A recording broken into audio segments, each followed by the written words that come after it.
Mia Carter had imagined the day she joined the United States Army as the beginning of everything. In her mind, it would be the moment her life changed for the better, the first step toward becoming someone strong, respected, and unbreakable. She pictured herself in uniform, standing tall, proving to everyone in her small hometown near Abilene that she could do more than work at the grocery store, more than live in the same place her family had lived for generations. She thought the hardest part would be leaving home. She had no idea the real struggle would begin the moment she arrived.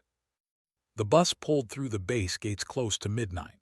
Rain streaked across the windows and no one spoke. The silence inside was heavy, 40 recruits pretending they weren't afraid. Mia sat near the middle, duffel between her knees, fingers locked so tightly around the straps they ached. Then the bus stopped. The doors opened. The world exploded. A drill sergeant climbed aboard, voice like thunder. "Move, get off MY bus. You belong to ME now." Everyone surged forward.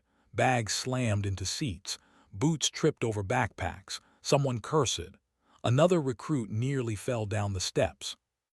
Mia jumped onto the pavement and was hit by cold air and floodlights so bright they erased the stars. The base looked enormous, rows of dark buildings, asphalt glistening from rain, yellow lights cutting through the night like watchful eyes. There was no welcome, only shouting. A duffel bag hit her shoulder from behind. She stumbled. Before she could recover, a drill sergeant was in front of her, his face inches away. He was older, broad, with a voice that seemed physically painful. "You smile at something." Mia realized her face had frozen in nervous shock. "No, drill sergeant." He leaned closer. "Then wipe that expression off your face before I help you." She straightened instantly. The next 2 hours passed in chaos.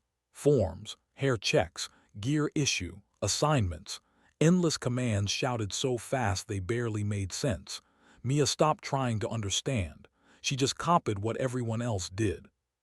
By the time she reached the barracks, it was nearly 3 a.m. She thought they might sleep. At 4:30, the whistle blew. The first morning of training shattered every expectation she had. 5 minutes to dress, 2 minutes to make the bed, 30 seconds to line up outside. Anyone late punished everyone. A recruit 2 rows down tied one boot wrong. The whole platoon ran laps. A girl in the back forgot to salute. The whole platoon held push-up position in the mud until arms gave out. Mia learned quickly that in the Army, one mistake belonged to everyone. By the end of day 1, she could barely lift her arms. By day 3, blisters covered both heels. By day 5, she had stopped counting hours and started measuring time by commands. Wake up, run, drill, eat, run again, inspection, lights out. And somewhere in that cycle, she began to disappear. The girl who had left home with hope was fading. Her bunk was near the window on the second level. The metal frame rattled every time she turned. Across from her was Rachel Morneau from Phoenix, who had a sharp tongue and the kind of confidence Mia envied. Rachel seemed born for this.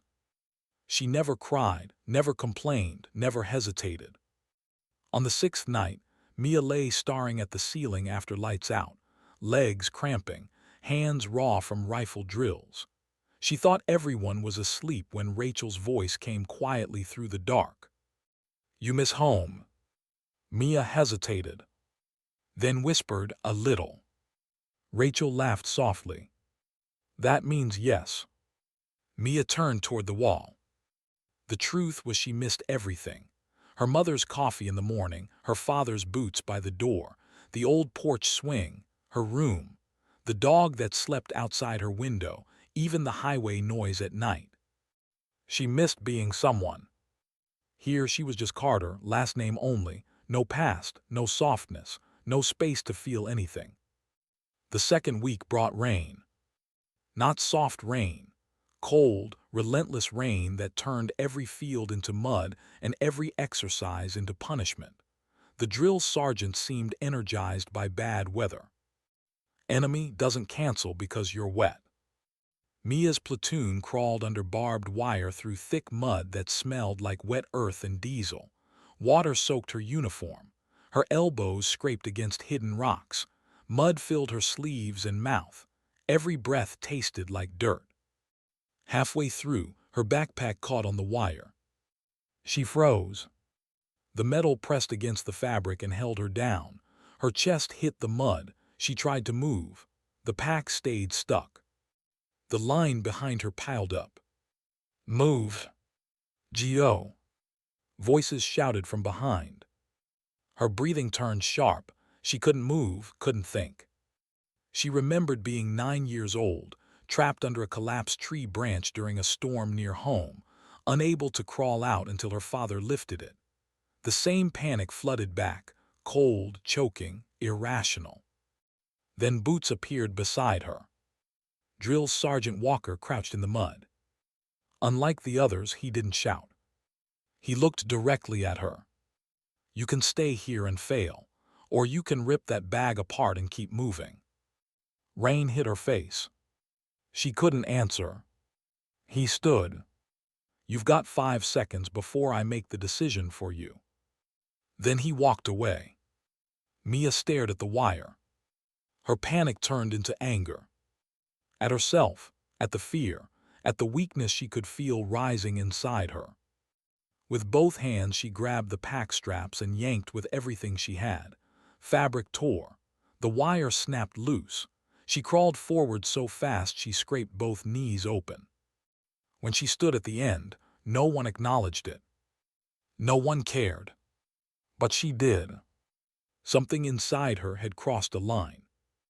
That night she peeled her wet uniform off in silence and saw blood running down both shins. Rachel glanced over. "You almost quit." Mia frowned. "No." Rachel smirked. "You thought about it." Mia didn't answer. Rachel nodded. "Everyone does." The rifle range began in week 3. Mia expected it to be easy. She had practiced before. Her father taught her on an old ranch outside Abilene, where tin cans lined fences and summer heat baked the dirt. But training changed everything. Targets appeared under pressure. Commands came fast, noise everywhere, instructors behind them yelling while they fired. The first round, Mia missed 3 shots. The second, 4. The instructor stopped behind her. "Carter, you sleeping?" "No, drill sergeant." "Then why are you shooting like your eyes are closed?" The other recruits heard. A few laughed. Her face burned. That night she stayed on the range longer than required, cleaning and reloading until her fingers hurt. She hated failing publicly. She hated being noticed for weakness. The next day she improved. By the end of the week, she ranked in the upper half. Not excellent. Not terrible. Invisible. That became her goal. Invisible meant safe. Invisible meant not punished. Invisible meant surviving. But survival at basic training had rules no manual explained. The physical part was obvious: run farther, lift more, endure pain. The hidden part was loneliness. Mail call came every Thursday. Recruits tried not to look excited, but everyone did. Letters from parents, girlfriends, brothers, old friends. Pieces of home in plain envelopes. Mia waited the first Thursday. Nothing. She waited the second. Nothing. The third, she pretended not to care. She cleaned her boots while names were called. Still nothing. That hurt more than the runs. More than blisters. She told herself maybe mail was delayed. But doubt crept in. Maybe home was already changing without her. That fear became worse when she called. The payphone in the hallway was ancient, mounted beside the vending machine. She used her allotted call after lights out, standing barefoot on cold tile. Her mother answered after 4 rings. The sound of her voice made Mia's chest tighten. "Mom." A pause. Then, "Mia, is everything okay?" The question sounded wrong, like she hadn't expected to hear from her. Mia swallowed. "Yeah, no one wrote." Her mother hesitated, long enough for Mia to notice. Then quietly, "We've been busy." Mia stared at the wall. "Busy?" Her throat tightened. They spoke for 4 minutes, mostly her mother talking about weather, neighbors, small things that suddenly felt far away. No one asked if Mia was okay. Her father wasn't home. Her brother was at work. When the call ended, she stood holding the dead receiver for a long time. The army was supposed to be hard. She hadn't expected home to feel harder. The first real test came during night navigation. The forest training zone stretched beyond the base, dense trees, rocky slopes, streams that cut through black earth. Recruits moved in pairs using maps and red flashlights. Mia was paired with Rachel. At first they joked, quietly, the usual sarcastic comments about instructors. Then rain started. Their flashlight flickered once and died. The map turned to pulp. The trail markers vanished. They kept moving, convinced the next ridge would reveal the checkpoint. It didn't. An hour passed. Then another. The forest seemed endless. Tree trunks, mud, darkness, every direction identical. The radio clipped to Rachel's vest sputtered once and died from water damage. Rachel stopped. "We're lost." Mia looked around. Nothing but black trees and rain. Her stomach dropped. They turned back, or thought they did. 10 minutes later, Rachel slipped down a steep embankment hidden by brush. Mia heard her scream. She slid after her, grabbing branches. Rachel had landed hard among rocks, her ankle twisted beneath her, already swelling. She tried standing and collapsed. Mia looked upward. The slope seemed much steeper from below. Rain turned dirt into slick clay. Rachel breathed through clenched teeth. "Leave me, go." Mia shook her head. "We stay together." Rachel snapped, "That's not heroic, go." Mia ignored her. She pulled Rachel's arm over her shoulder and started climbing. At first they barely moved. Every step slid back. Mia's legs trembled. Mud coated her boots. Rachel tried helping but mostly hung from her shoulder. Halfway up, Mia slipped and slammed her knee into a rock. Pain shot through her leg. She almost let go. Instead, she forced herself upright. She kept climbing. By the time they reached level ground, Mia could barely breathe. Her back screamed. Her soaked uniform clung to her skin like ice. She walked. One step. Then another. No path, no light, only instinct. At some point, the trees thinned. Floodlights appeared between branches like a distant city. Mia nearly collapsed from relief. Instructors met them at the perimeter. Rachel was taken to medical immediately. Mia stood in the rain, shaking so badly she couldn't stop. Drill Sergeant Walker approached. His face revealed nothing. "Why didn't you stay in place and signal?" Mia expected punishment. She swallowed. She couldn't walk. He studied her. Rain dripped from his hat brim. Then he nodded once. "Correct answer." He walked away. That was all. No praise. No applause. But the next morning, something had changed. At breakfast, a recruit who had mocked her during rifle drills moved his tray so she could sit. Emily, the youngest girl in the barracks, passed her an unopened protein bar. Rachel returned from medical with a brace on her ankle and tossed Mia a dry pair of socks without a word. Respect arrived quietly. Mia accepted it quietly. She thought maybe she was finally adjusting. She was wrong. Because the hardest part of army life wasn't outside on the training field. It was inside the barracks after midnight, when the drill sergeants were gone. Tempers surfaced, and Mia discovered that surviving soldiers could be easier than surviving the people sleeping 3 feet away. The barracks looked calm after lights out, but Mia learned quickly that silence in military housing could hide the worst kind of trouble. The overhead lights clicked off at 2200. Boots stopped echoing in the hallway. The last drill sergeant door slammed shut. From outside, rain tapped softly against the barracks windows. Inside, the room changed. Whispers moved through the dark like hidden currents. Lockers opened. Footsteps crossed the concrete floor. Some recruits laughed quietly, relieved the day was over. Others wrote letters under blankets using tiny flashlights. A few cried where no one could see. Mia lay awake on the top bunk, shoulders still sore from the forest rescue, staring into the darkness above her. She should have been asleep. Instead, something felt wrong. A sharp voice cut through the room. "Do it again." Mia lifted her head slightly. 3 bunks down, a small flashlight illuminated a corner near the lockers. Kara Benson stood there, arms crossed, flanked by 2 girls who followed her around like shadows.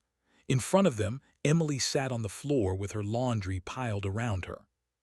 Her hands shook as she folded the same uniform shirt for the 4th time. Kara nudged it with her boot. "No, that edge is uneven." Emily whispered, "It's for tomorrow inspection."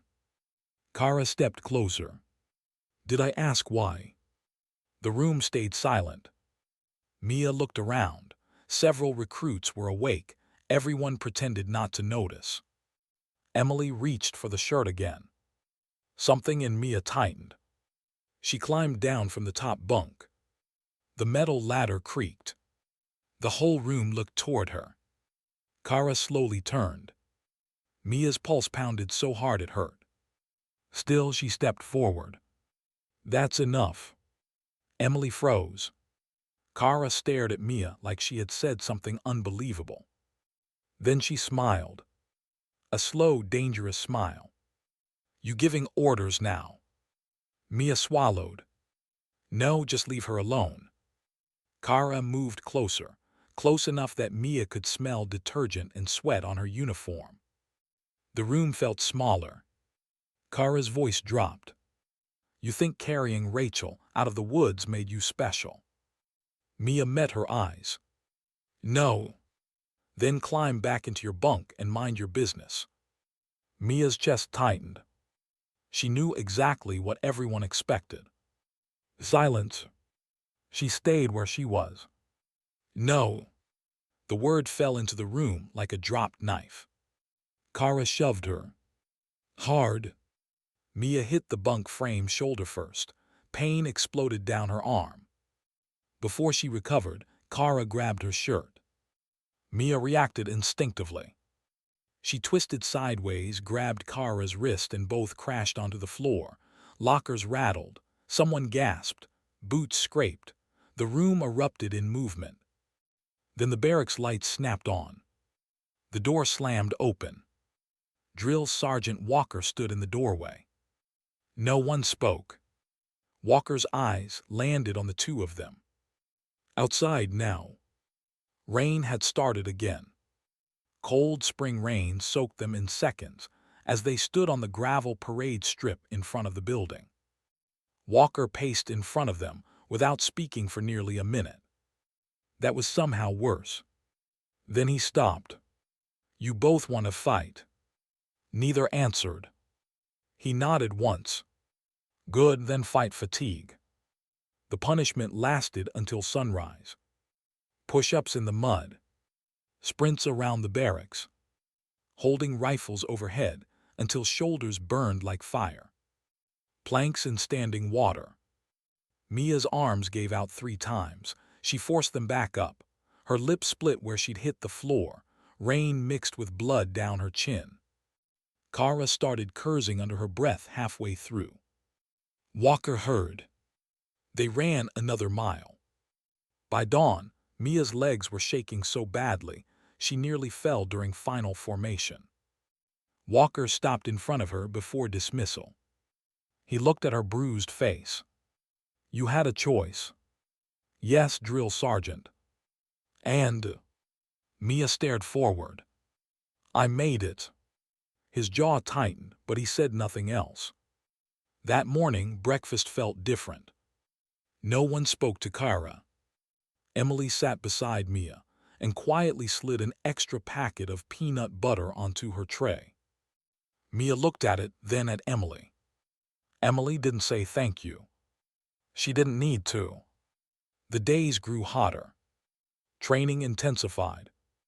Their platoon began advanced field work, carrying full packs over steep terrain, live fire coordination, casualty drags, and combat simulation drills under sleep deprivation. By week 5, Mia stopped thinking in days. Life became movement. Wake, dress, run, drill, survive, repeat. Her body changed. The softness disappeared from her face. Her shoulders hardened. Her hands became rough from rifles and rope burns. Bruises covered her thighs and forearms so constantly she stopped noticing. She should have felt proud. Instead, she felt increasingly disconnected. Her family still hadn't written. She finally called home again during her next phone slot. This time, her mother answered immediately. Mia stood alone in the hallway, one hand gripping the receiver. "Mom, did you get my letters?" Silence. Then her mother sighed. "We moved, Mia." The words didn't register. "What?" Her mother repeated it. Her father had accepted work outside Dallas. They sold the house, packed, left 2 weeks earlier. Mia stared at the wall. Her throat tightened painfully. "You moved. We thought it was best not to distract you." Mia couldn't speak. The house, her room, the porch swing, her old dog buried near the fence, the hallway with family photos, gone.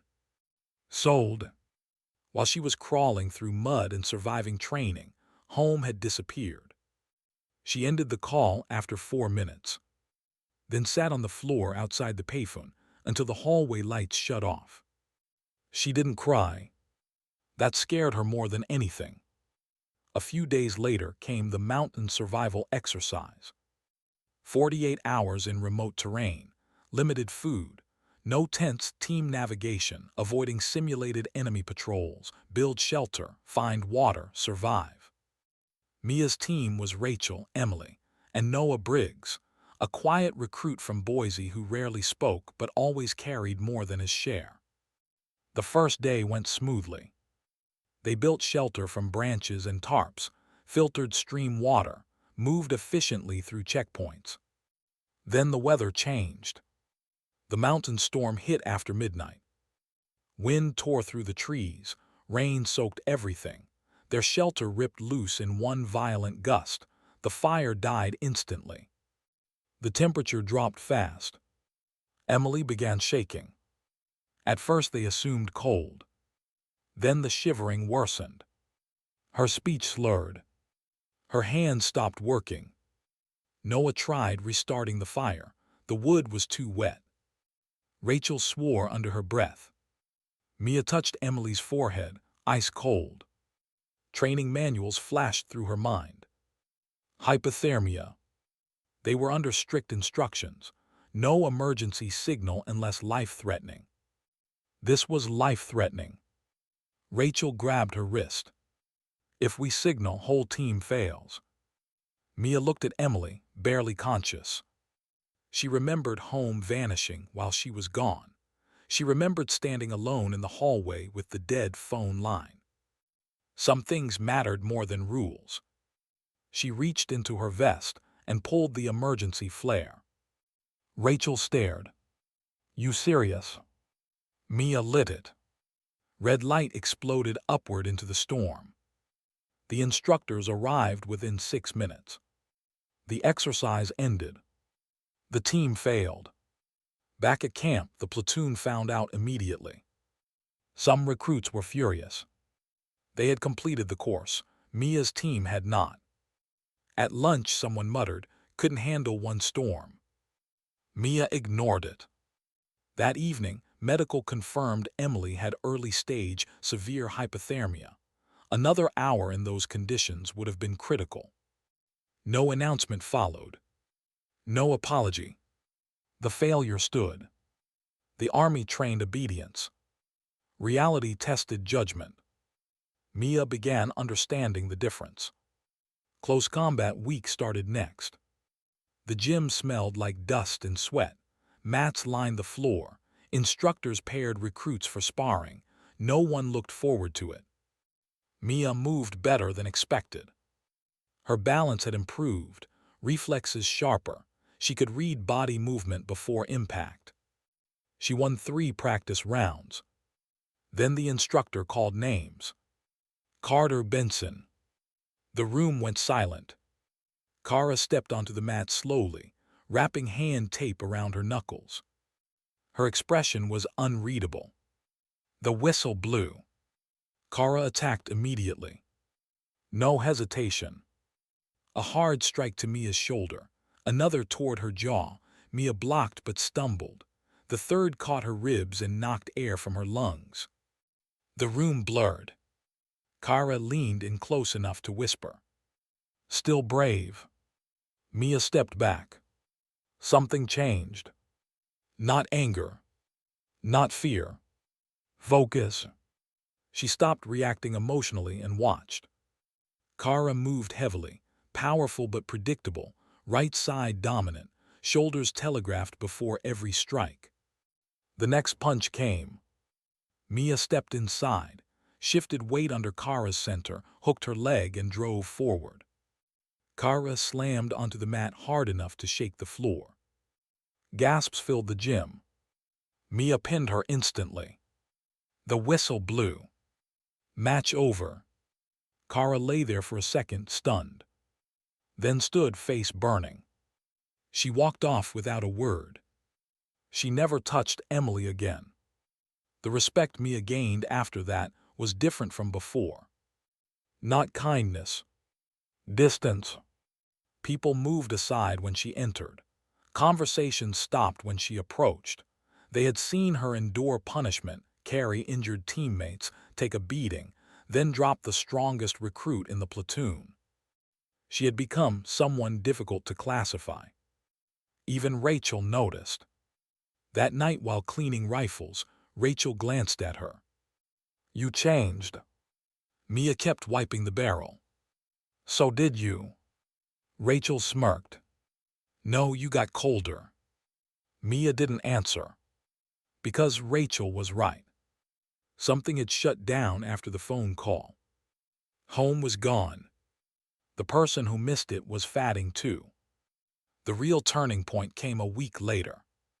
Base lockdown. 200 hours. Alarms screamed through the entire camp. Red lights flashed in the barracks. Doors sealed automatically. Drill sergeants shouted from hallways. Everyone scrambled out of bunks, confused and half asleep. Mia pulled on boots in seconds. Walker stormed inside. Formation now. The platoon lined up.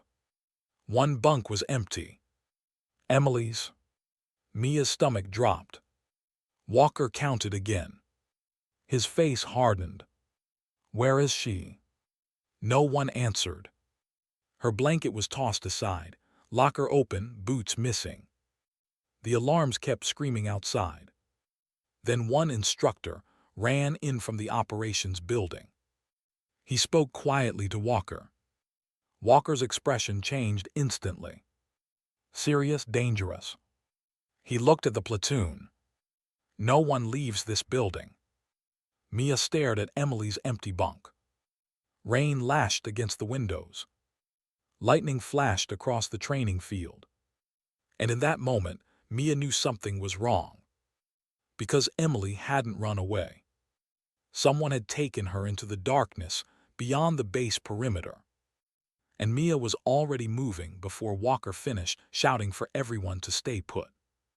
The alarm screamed through the barracks like metal tearing apart. Red emergency lights flashed across the ceiling. painting every face in the room the color of blood. Recruits jumped from bunks, half-dressed, disoriented, boots slamming onto concrete as they scrambled to line up. Mia was already awake. The moment Drill Sergeant Walker shouted for formation, she was standing at the foot of her bunk, uniform half-buttoned, heart racing. One bunk remained empty. Emily's. Mia looked at the blanket thrown aside, not folded, locker open, one boot missing, her flashlight gone. Something was wrong. Walker counted again, then again. His jaw tightened. Where is she? No one answered. The room stayed silent except for the alarm and rain hammering against the windows. Then another instructor entered and whispered something into Walker's ear. Whatever he heard changed his expression instantly. He turned toward the platoon. No one leaves this barracks. Stay in formation. He turned and left. The door slammed shut. Mia stared at Emily's empty bunk. Every instinct told her the same thing. Emily didn't run away. She had been taken or had gone after something she shouldn't have. Either way, she was alone outside during a full lockdown. Mia moved before she could talk herself out of it. As soon as Walker disappeared down the hallway, she stepped out of formation. Rachel saw immediately. Don't. Mia grabbed her jacket. She's out there. Rachel hissed, and if they catch you, you're done. Mia pulled on her wet boots. Then they catch me. She slipped through the side maintenance door behind the laundry room, an exit they discovered during cleaning duty. Rain hit her like ice. Wind tore at her sleeves. The base lights blurred through the storm. The entire camp looked wrong. Searchlights moved across the perimeter fence. Trucks were starting near the command building. Sirens echoed somewhere beyond the motor pool. Mia stayed low and ran. Mud sucked at her boots. Her lungs burned from the cold air. She reached the tree line behind the obstacle course where the training forest began. A flashlight beam flickered once between the trees, then disappeared. Mia ran toward it. Branches whipped her face. Rain blinded her. She followed the weak tracks in the mud until she heard something ahead. Crying. Faint. She pushed through a thicket and found Emily kneeling beside a ditch, soaked to the skin, hands shaking uncontrollably. Mia dropped beside her. Emily. Emily looked up, terrified. For a second, she didn't seem to recognize her. Then she grabbed Mia's sleeve so hard it hurt. He fell. Mia frowned. What? Emily pointed into the drainage ravine. Mia looked down. At first she saw only darkness and rainwater. Then a body. One of the male recruits, Noah Briggs, unmoving at the bottom, half submerged in runoff. Mia's pulse slammed. She slid down the muddy bank without thinking. Noah was conscious barely. His face was white with pain, one leg twisted unnaturally beneath him. He gasped when she touched his shoulder. Slipped. Mia looked upward. The ravine walls were steep, slick clay. Getting him out alone would be nearly impossible. She climbed halfway back and shouted at Emily. Why were you out here? Emily's face crumpled. He left, I saw him go. He looked upset, I followed. Mia understood immediately. Noah had seemed distant all week, quieter than usual. The pressure had finally broken him.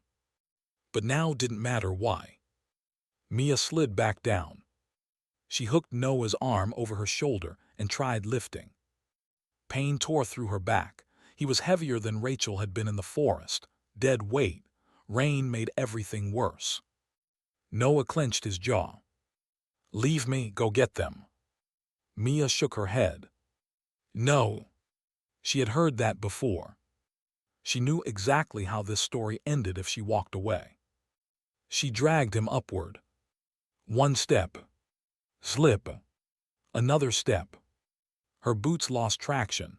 Both fell back into the ditch. Mud filled her mouth. She spat and tried again. Emily climbed down and grabbed Noah's other arm. Together they moved. Slowly, painfully. Every foot felt impossible. At the top, searchlights suddenly swept across the trees. Voices shouted, "Walker!" Mia turned.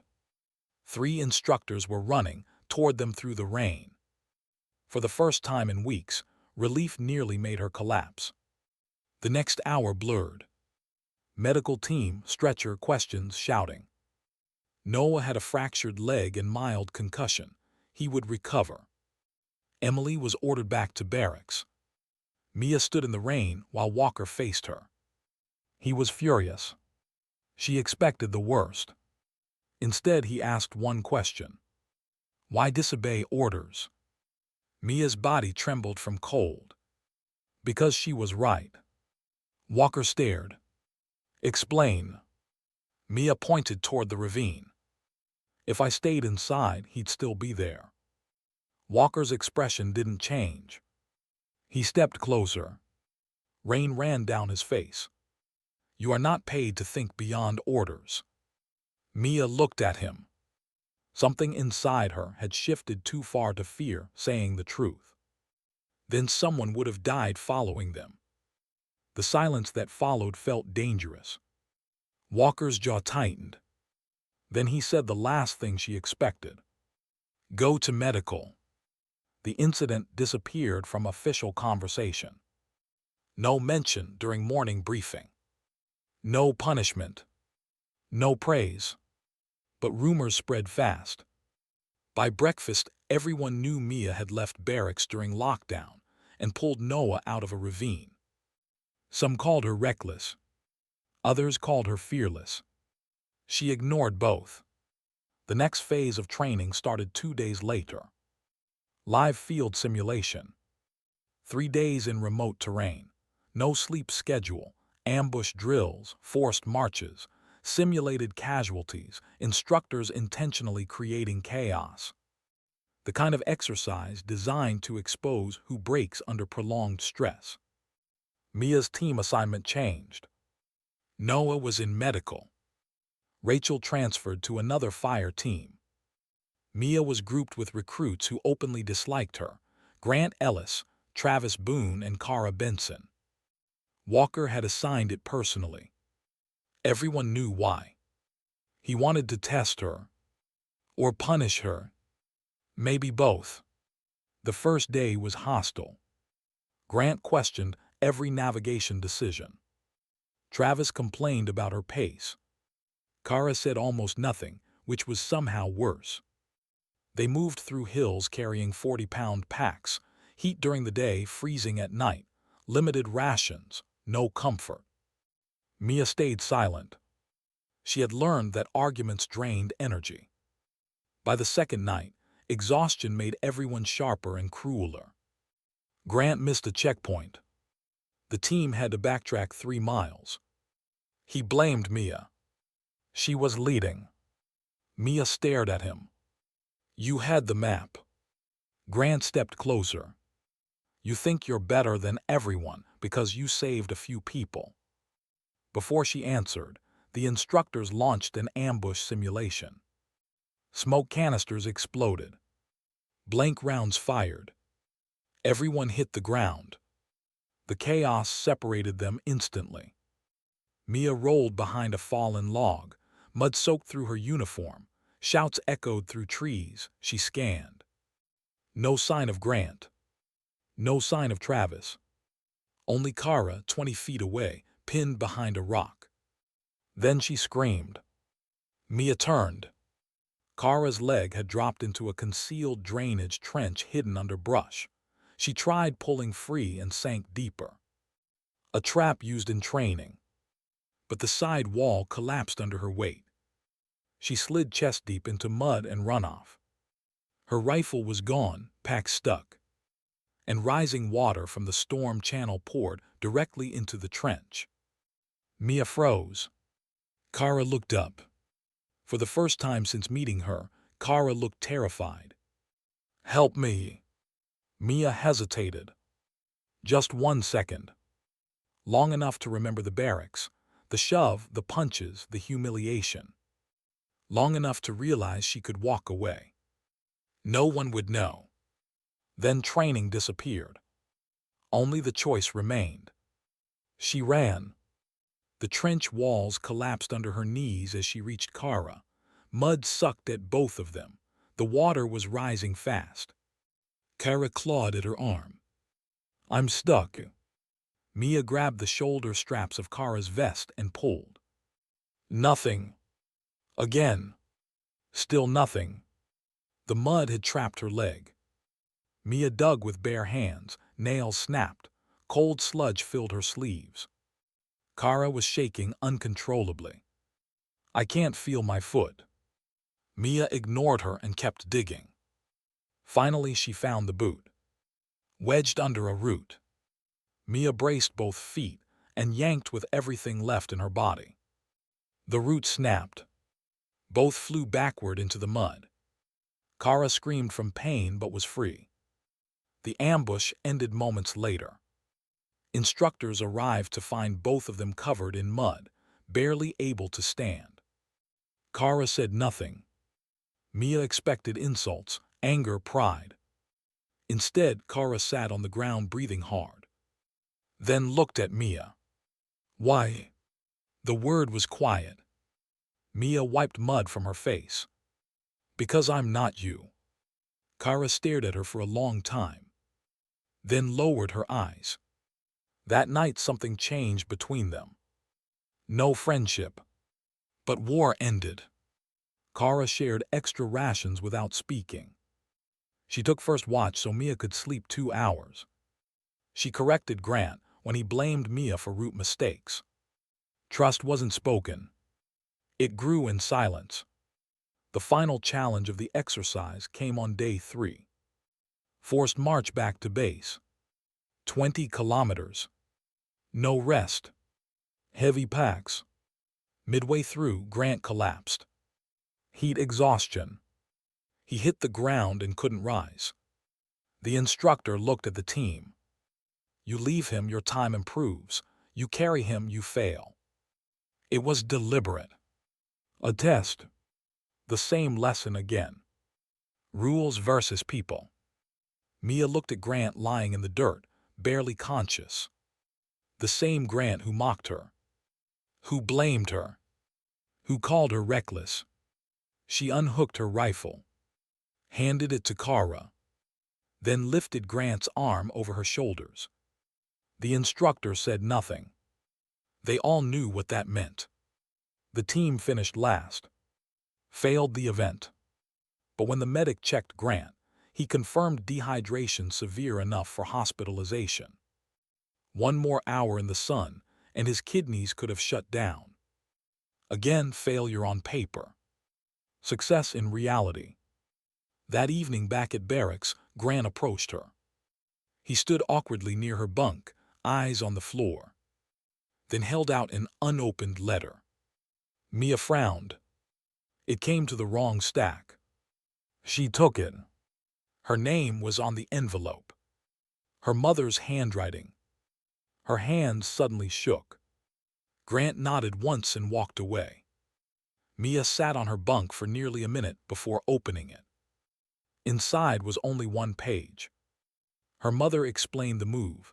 New address, apology, a sentence crossed out and rewritten twice. Then 1 line at the bottom. Your father had a heart attack 2 weeks ago.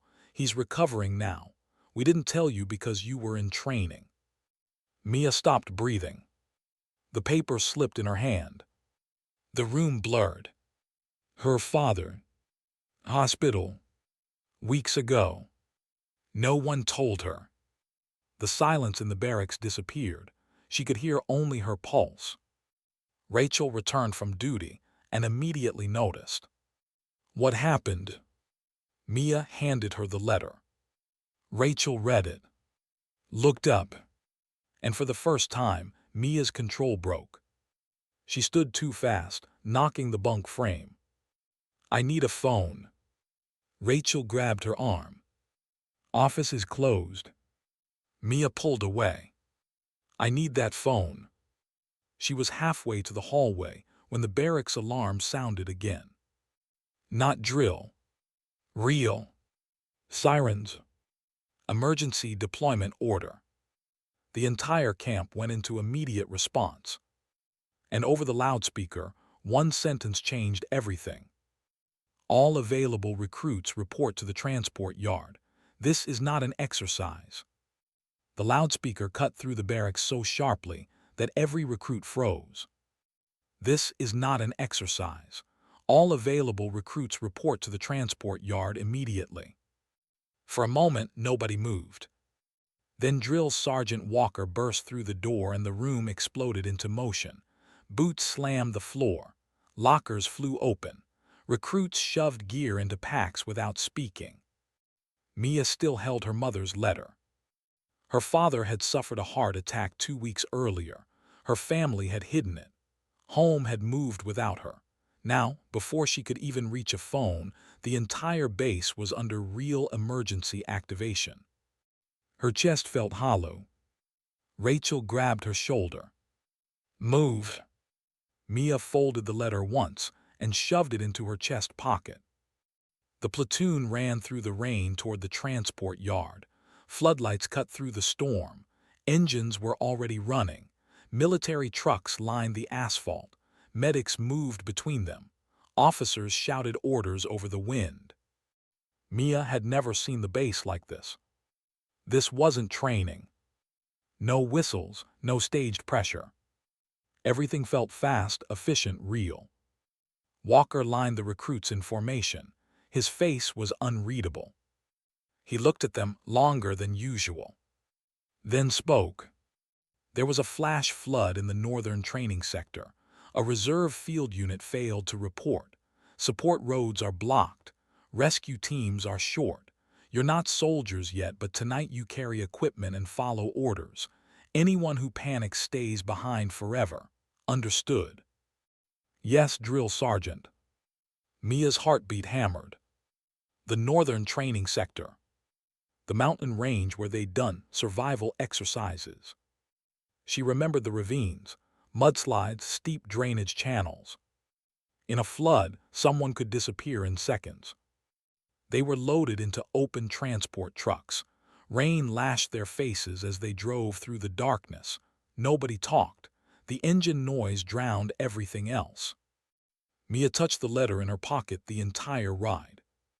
Her father in a hospital bed, her family hiding it, and now, somewhere ahead, real people might be dying. Her thoughts should have been split. Instead, something inside her narrowed. One task at a time. That was how the army changed people. The convoy stopped where the paved road ended. The rest was mud. Teams unloaded stretchers, medical packs, ropes, thermal blankets. Searchlights moved across flooded terrain below. The river had overflowed into the valley, swallowing roads and half the training camp. Mia stepped into knee-deep water immediately. Cold punched through her boots. Walker pointed. "Team 3 with me." Mia, Rachel, Noah, still limping but cleared for limited duty, and Kara moved after him. The reserve unit had been stationed near an old observation post. Their vehicle was found overturned in floodwater. 3 accounted for, 1 missing. A sergeant, experienced, swept somewhere into the lower ravine. Rain made the entire slope unstable. They moved in line, clipping ropes to waste harnesses. The current pushed hard. Mud slid under every step. Lightning flashed across the valley. Then Noah shouted, "Drax!" A handprint in the mud near a collapsed drainage channel. Walker dropped to one knee. "Fresh." He pointed toward the ravine. "Move." They descended slowly. The slope was nearly vertical, slick with runoff. Mia used roots and exposed rock to keep balance. Below them, floodwater roared through the trench like a river. Then they heard it. A voice. "Weak.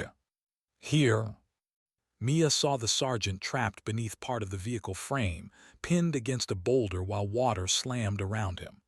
One leg was trapped under metal. His radio had broken. If water rose another foot, he would drown. Walker assessed instantly. The frame was unstable. One wrong shift could crush him. The rescue team higher up was delayed by the blocked road. No time. Walker ordered the setup. Rope anchor, pulley, lift point. But the current grew stronger by the minute. As Mia secured the line, she saw the hillside above them shift. A deep cracking sound. Mudslide. She turned. Move. Too late. The slope gave way. A wall of mud, rock and water collapsed down the side of the ravine. Everyone dropped. Mia was hit from behind and thrown sideways into freezing water. Her rope snapped tight around her waist, stopping her from being carried downstream. She slammed against rock hard enough to black out for a second. When she opened her eyes, everything was chaos. Noah was shouting above. Kara had lost her helmet. Walker was half buried but moving.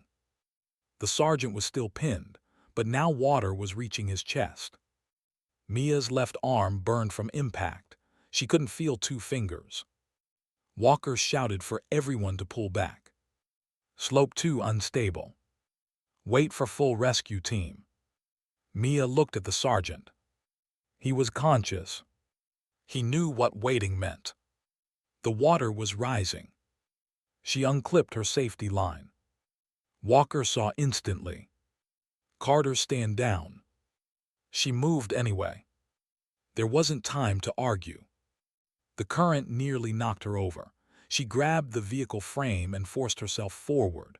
Water surged to her waist. The trapped sergeant looked at her like she was insane. The metal was jammed over his leg. Mia planted her boots and pulled. Nothing. Again. Pain exploded through her shoulder. The frame didn't move. The sergeant grabbed her sleeve.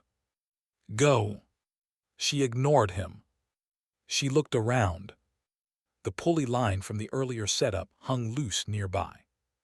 She had one chance. She looped the cable around the bent axle, clipped it to the anchor point above, and shouted. Pull. No one moved at first. Walker stared. Then he understood. He yelled and the team hauled together. The cable tightened.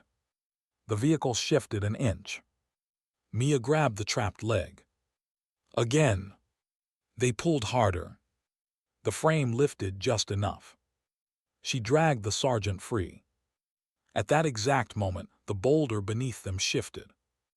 The entire vehicle rolled. Mia shoved the sergeant toward higher ground. The metal struck her side and threw her into the flood channel. The water swallowed her instantly. Cold. Dark. Violent.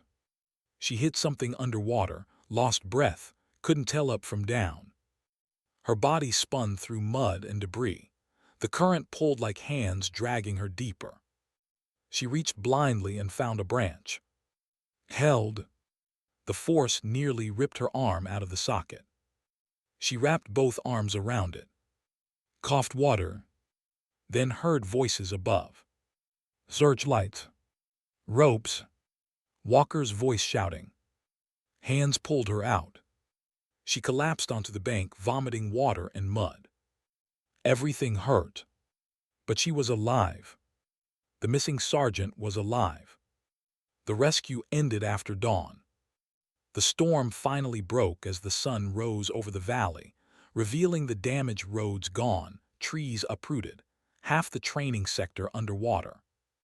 The recruits returned to base silent and exhausted. No celebration. No speeches. Mia sat in the transport truck soaked under a thermal blanket, shaking uncontrollably. Her side was bruised black where the vehicle struck her. Her left arm was wrapped by field medics. Rachel sat beside her and said nothing. She just handed Mia a canteen and let her drink. At base, they expected to be dismissed. Instead, Walker ordered the platoon into formation outside headquarters.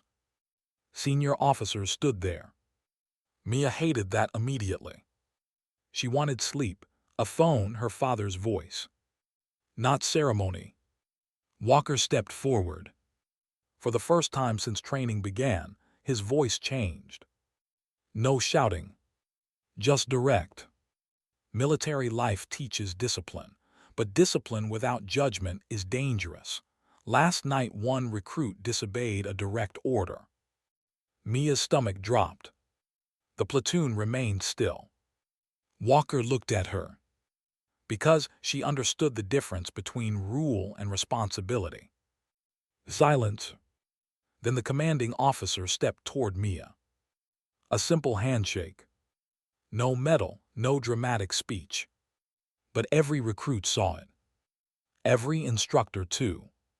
When they were dismissed, nobody spoke for several seconds. Then Grant, the same recruit who once mocked her, stepped in front of her and saluted. Not regulation. Just respect. Others followed. One by one.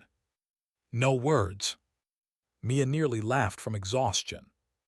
She made it halfway to barracks before Walker called her name. She turned. He handed her a folded paper. Emergency leave authorization. 3 days. Your father. Mia stared at him. He knew. Walker nodded once. Truck leaves in 20. That was all. She packed in 6 minutes. Rachel hugged her before she left, a quick, hard embrace. Kyra surprised her more. She stood near the truck and held out a small object. Mia looked down. The old compass she'd lost during the survival course. Kyra shrugged. Found it in the trench. Mia took it. No words. Then the truck drove away. The road to Dallas felt unreal. Fields passed by in silence. Mia watched the sky change from gray to blue, clutching the letter in one hand and the compass in the other. Her family met her outside the hospital. Her mother cried immediately. Her father looked older than she remembered, pale, tired, but standing. When he hugged her, she finally broke. Not loudly. Just enough that his shoulder became wet. He held her tighter. For the first time in months, she let herself be someone's daughter again. The 3 days passed too fast. She saw the new house, smaller, strange, not home yet. She visited her father twice more, helped unpack boxes, sat silently with her mother in the kitchen, and realized something painful. She had changed too much. She loved them, but she no longer fit there the same way. Part of her stayed on base now. With the rain, the mud, the people who had seen her fail and still stand. When she returned to training, the barracks looked different. Or maybe she did. The final graduation test arrived 2 weeks later. Endurance march. Full gear. 30 miles. No breaks. Anyone quitting failed the cycle. Mia started strong. By mile 15, blisters reopened. By mile 20, several recruits fell out. By mile 24, Rachel vomited from dehydration but kept walking. At mile 27, Emily collapsed. Mia looked at the finish line still distant ahead. Then at Emily on the ground. The instructors watched silently. Same lesson. Same choice. She lifted Emily. Rachel took Emily's pack. Kara took Mia's rifle. Without speaking, the team crossed together. Not first. Not fast. Together. That mattered more. Graduation came at sunrise 1 week later. The field was lined with flags, families filled folding chairs, uniforms were crisp, boots polished, music played through speakers. Mia stood in formation wearing the same name tape, but she no longer felt like the girl who stepped off the bus months ago. When her name was called, she marched forward, Her father stood in the audience, arms still weak but clapping. Her mother cried openly. Rachel grinned. Emily shouted loud enough to embarrass everyone. Mia accepted her certificate and turned. Walker stood near the edge of the field. As recruits dispersed, he stopped her. For a second, she expected another instruction. Instead, he said quietly, "The Army will keep testing you. Don't lose the part that makes you disobey when it saves lives." Then he walked away. That sentence stayed with her longer than graduation. Years later, when people asked Mia Carter what Army life was like in the United States Army, she never talked about medals, uniforms, or ceremonies. She talked about rain, about carrying people who once hated you, about getting letters too late, about choosing people over orders, and about the night she realized survival wasn't just staying alive. It was keeping your humanity while everything around you tried to strip it away.